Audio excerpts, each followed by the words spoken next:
Bonjour tout le monde. L'éducatrice à l'enfance dérive directement du mot éduquer, du latin educare, signifiant élever un enfant. Paré et Laferrière, 1985, élève l'action d'éduquer au niveau d'un geste d'art. Madga Jabber, 1987, invente les termes éducateur et care pour dire éducateur et prendre soin. L'éducatrice à l'enfance intervient auprès des enfants âgés de 0 à 12 ans dans différents types de services de garde éducatifs. Mon nom est Delphine Alla, éducatrice simplement en petite enfance des 0-5 ans. Nous allons parler du rôle de l'éducatrice à l'enfance et des risques liés à la profession. L'éducatrice à l'enfance a 3 mandats: son rôle éducatif, les soins de base et la prévention.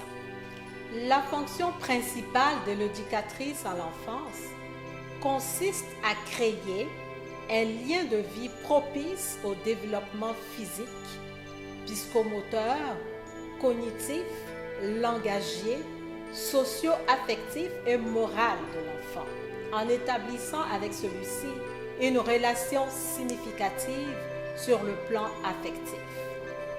L'éducatrice doit également concevoir, organiser, animer et évaluer les activités favorisant le développement global de l'enfant. Elle a la responsabilité d'établir un partenariat avec les parents et les autres intervenants du milieu. Enfin, l'éducatrice à l'enfance doit pouvoir évaluer avec un esprit critique ses attitudes, ses pratiques et son évolution personnelle dans le cadre de son travail auprès des enfants. Il faut noter qu'il existe des risques liés à la profession, tels que les accidents de travail.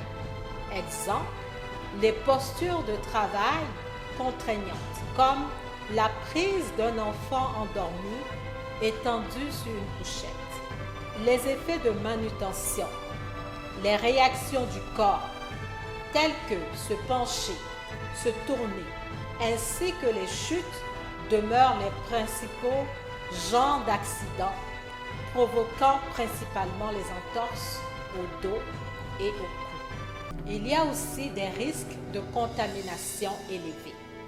La concentration humaine, la fréquence des maladies infectieuses chez les enfants et la proximité rendent le milieu propice à la transmission de maladies. L'épuisement professionnel a donc pour origine un déséquilibre entre les ressources dont dispose une personne et les exigences de son travail.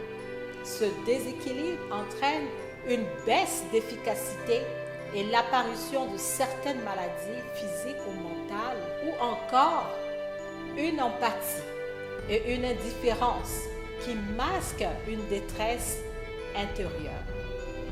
Pour remédier à tous ces risques, les garderies devraient mettre l'emphase sur un environnement de travail regroupant des facteurs comme les salaires, les avantages sociaux, l'entraide entre les collègues et la reconnaissance des besoins du personnel.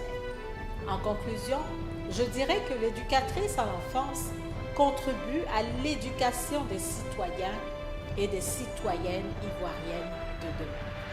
Elle intervient auprès des enfants qui comptent parmi les personnes les plus vulnérables de la société. En outre, l'enfance constituant une période déterminante du développement des personnes, les interventions de l'éducatrice à l'enfance auront des incidences significatives et durables sur la vie présente et future. Merci de nous avoir écoutés. Bye tout le monde, à la prochaine capsule vidéo. Merci.